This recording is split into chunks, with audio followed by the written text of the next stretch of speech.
I'm David Lombardo, and this is WCNY's The Capitol Press Room, and we're turning our attention to childcare in New York and how the final state budget might make expensive care more accessible for families in New York. And our guest is a leading voice on this issue, as well as a member of the Mom Squad at the Capitol, Assemblymember Sarah Clark, a Rochester-area Democrat. So the governor kicked off this year's budget cycle with a commitment to spend an additional $1.2 billion in the state's child care voucher program, which is available to low-income families around New York with kids up to age 13, and has experienced funding shortfalls recently, leading counties to halt enrollment in their programs. We can get into other areas of child care spending where there may still be some debate or contention, but it seems like there is largely agreement on this spending area. Is that a fair assessment? I definitely think there's agreement that more money needs to go to the child care assistance program, for sure. I'll agree on that. Well, is the debate over how much to spend or what sort of strings, if any, should be attached to this money? Yeah, I think for me, right now, as you've mentioned, we have 35 counties that have wait lists or aren't ensuring that families who are currently enrolled are able to re-enroll. So that's 35 out of 57 counties outside of New York City that are literally not taking new families who may be eligible for the child care assistance program, on top of the 17,000 plus that we know in New York City of families who are waiting. So we know there's not enough money. But again, the question is the money she has offered in her budget enough to cover every eligible family? And I think the answer is probably no. Well, you used the word eligible, and when there was a debate last year over funding for the Child Care Access Program, one of the talking points from the governor's office was this idea that eligibility had grown too much and that we need to think about curtailing who this program should be open to. Is that something that you'd like to revisit? Do you think that local governments or the state should be narrowing the eligibility window for this child care access program?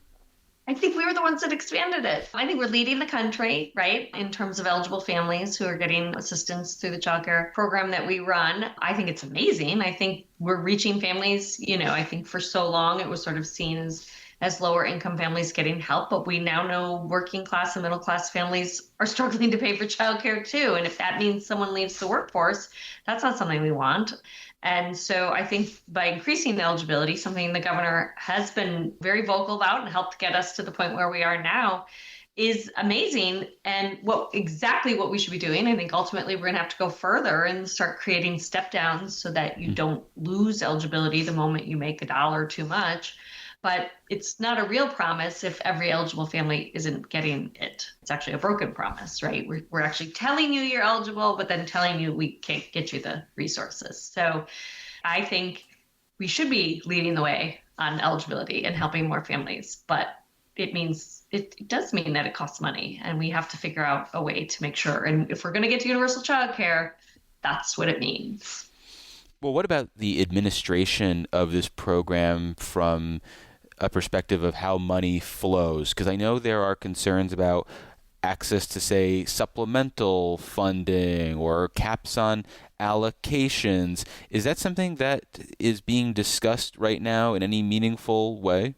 I feel like we're at the moment where I get to tell you about my legislation. I get to break the news that I think it shouldn't be run. I don't think we should have 57 counties outside of New York City running their own childcare program with their own block grant dollars, so that in Wayne County you're on a wait list, but in Monroe County you're still eligible. I think regardless of where you live in the state, if you're eligible, you should pay. I think our counties can still be front doors. They should still work with families to make them eligible.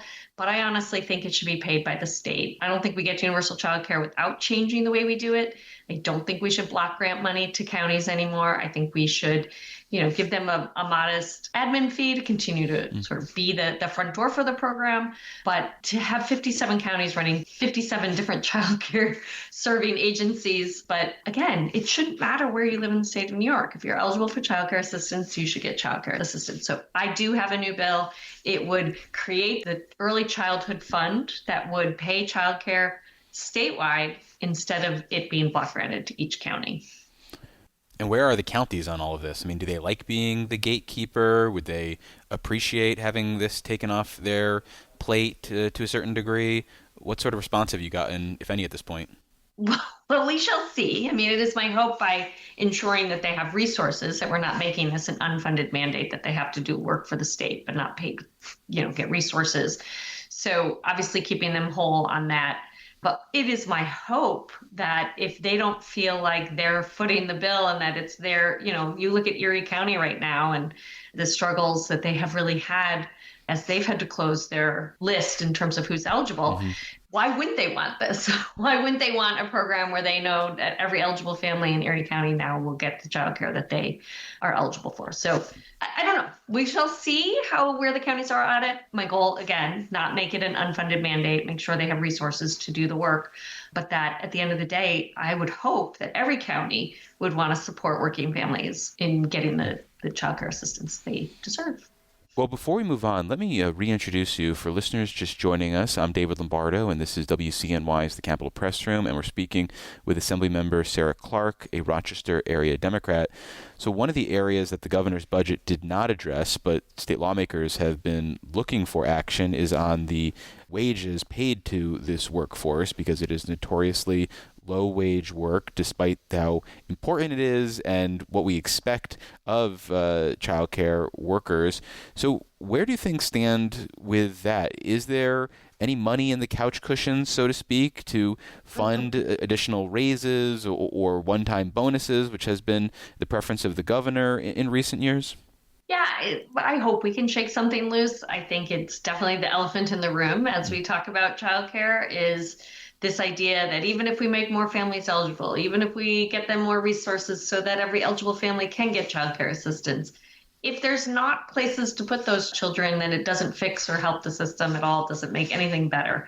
And the reality is the reason we're losing slots every day, the reason we're losing providers every day is a workforce compensation issue. And when you can make more money at a fast food restaurant than you can for caring for young children, I do feel like something's upside down, but it's been complicated to fix, right? Families can't afford to pay more, and providers, it's not like anyone's getting rich on running childcare centers. So it's been a real struggle. The Senate obviously put $500 million into their one house to do some workforce enhancement, wage enhancement. We did not put anything in the Assembly, even though I know there's been huge support for it.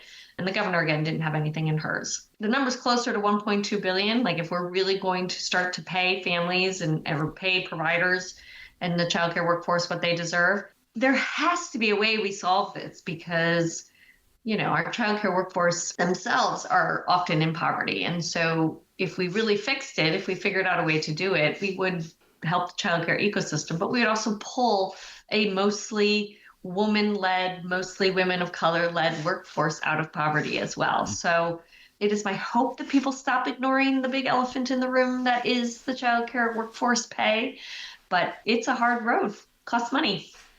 Well, is there the potential for families to qualify for subsidies and to then want to use that voucher, so to speak, and find that there aren't any providers that they can turn to because they're having workforce shortage issues? And if that is the case, should we be focusing on rebuilding the workforce before we're committing money to subsidies? I think we can do both. I think it's important to do both. The governor's budget doesn't do both. I know. But I'm determined that we can do both. But you look at places like Tompkins County, which I think the last number I heard is for every slot, there's 4 kids that need it, right? So it is, I know the governor talks a lot about building childcare centers. She had seeker changes that would allow for childcare to be built, more buildings for childcare uses. I have childcare buildings in Monroe County that are, have huge classrooms. There are a bunch of classrooms that are closed. It's not a space issue. They don't have the workforce to staff those rooms. So it is the elephant in the room. I do feel like we're sort of ignoring it by not addressing the workforce issue and the workforce pay issue. But I think at the same time, we need to start giving families the confidence that the resources that they need for childcare are there for them so that they can at least start the process. I think we can do both. I think we need to do both. Well, one of the issues that seems to go hand in hand with this idea of expanding access to childcare is making pre-K more accessible. And the dynamic in New York City compared to the rest of the state is very different, with their talk of realizing universal pre-K at the statewide level not until the 2028-2029 school year. What do you think about what needs to be or could be in a final budget to make universal pre-K more accessible outside of New York City? They definitely have some advantages in New York City in terms of scale and the fact that it's 5 boroughs with millions of people all operating under one sort of childcare or early childhood office. Again, we have 57 counties running their own programs. So to now push in the pre-K model as the way to sort of help with 4-year-olds, it's a great idea. I think we're equalizing the funding for pre-K outside of New York City, which has been a huge issue because people were locked into these old numbers that were way less than current numbers and really made the economics not work for districts. So I think the idea of 4K and really getting to this place where we have it more statewide and that every parent who wants it for their child has it. But again, I think you have to keep the options open, right? What it's going to look like in a rural area versus what it's going to look like in Rochester, New York are two different things. Not to mention, infants are expensive. Infants have low ratios. So they sort of help make the math work by having a lot of 4-year-olds where the ratios go down. And so if all of a sudden you pull all those 4-year-olds out into a school-based system, you really make those childcare providers upside down on their ability to make ends meet. So, we have to be careful. I think there needs to be choices. I think we need to continue to still build out community-based providers, even for 4-year-olds, home-based providers, making sure parents have choices. All of them need to be high quality, but I think we have to be very careful as we start to look at this as a way to get closer and closer to universal childcare. But we can do it. Love the confidence. Are you hearing transportation as one of the big problems? And if the state is going to address how kids get to and from their pre-K programs, what does that look like? Is it just about committing funding? It's 3-year-olds, right? So if you're, Sure. Our school age, you are eligible for pre-K if you turn 4 by December 1st. And so if you are starting UPK in September, you could be 3. And 3-year-olds right now can't be transported on buses. So the transportation becomes an issue. There's a lot of regulations like that. I was visiting a UPK classroom here in Irondequoit, and it's a community-based one. They have 16 kids all day long in their UPK. As soon as sort of the bell rings at 2:30 and the school-based program ends, the ratios change. So what was fine keeping 16 kids safe until 2:30, now all of a sudden only 10 kids can be in that room because it's now under OCFS regulations, not Department of Education regulations. Those things also just blow my mind. Like, what changed at 2:30? Nothing other than the agency by which the regulations come from.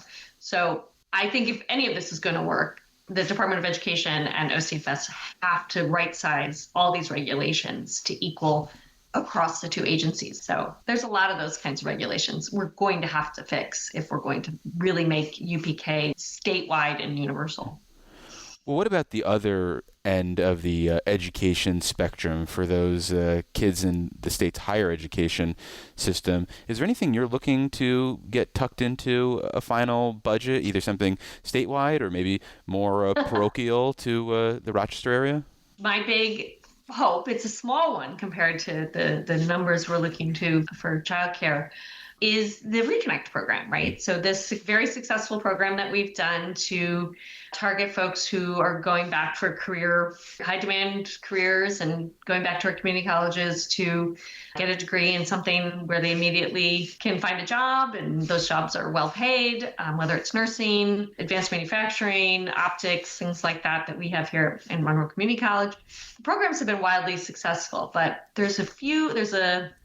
the current rule says you can't have had any previous college degree.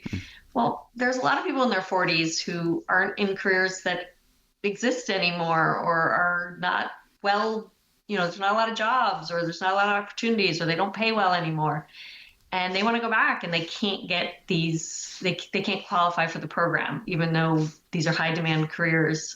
The governor proposes lifting that ban in nursing.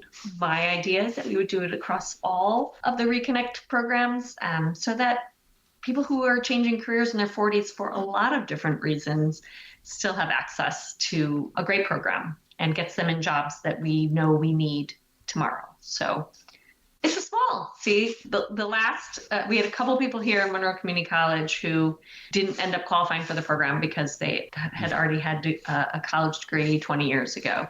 And so if you sort of look at it statewide, the estimates are a little over $1 million to include all those folks in the program. So that's my hope, my very small hope in higher education, as well as graduate student TAP. Which is just what, making graduate students eligible for the tuition assistance program or expanding what they can get? No, making them eligible. They used to be many years ago. I find it funny that we have a lot of professions that require you to have graduate degrees, but we don't allow the TAP program to help pay for it. So in the Assembly budget, we did put money in for graduate TAP. And it's something like, you look at teachers, you have to have a master's to be a teacher, but we don't help you get that master's. So I think if we really want teachers, we should invest in our future New York State teachers. Well, is this an area where the expanded eligibility to graduate students should only be done if we're also going to expand the size of the pie? Or would you be supportive of making them eligible and just competing for that same amount of tuition assistance?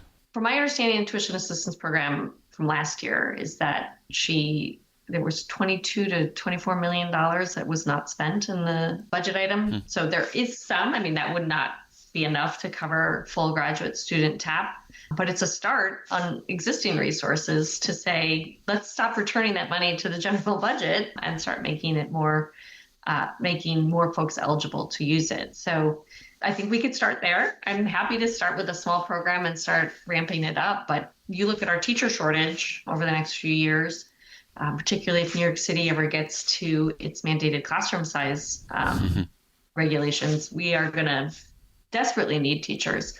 So maybe we start there. Maybe we only do teachers initially. I don't know. But again, it's not something we necessarily need to start with more resources for. We can use current resources and just not return them to the general fund. Well, we've been speaking with Assemblymember Sarah Clark. She is a Rochester-area Democrat. Assemblymember, thank you so much for making the time. I really appreciate it. Absolutely. Thanks for having me.